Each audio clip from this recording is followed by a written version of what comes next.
আমি আজকে দেখাতে চলেছি বাংলাদেশের সবচাইতে উচ্চতম মসজিদ। এই মসজিদের উচ্চতা প্রায় 1800 ফুট উপরে। সো চলেন গাইস, আমার সাথে থাকবেন আর ভিডিওটা কন্টিনিউ করতে থাকেন।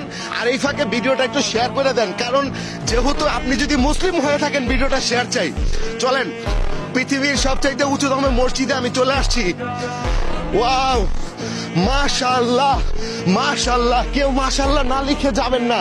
প্রিয় দর্শক, এটাই হচ্ছে বাংলাদেশের সবচাইতে উচ্চতম মসজিদ। এখন আপনারা আমাকে বলতে পারেন যে ভাই, এই মসজিদ কিভাবে একেবারে উচ্চতম মসজিদ হইলো? আমি যে জায়গাটায় আছি, এই জায়গাটার নাম হচ্ছে সাজেক। এই সাজেকের উপরে কিন্তু এই মসজিদটা। আপনারা গাইস, এই যে দেখেন, এই যে নিচে পাহাড়গুলো দেখেন জাস্ট। ওয়াও মাশাআল্লাহ। সো এই যে পাহাড়কে ঘিরেই এই মসজিদের অবস্থান। তো এই সম্পর্কে আমাদের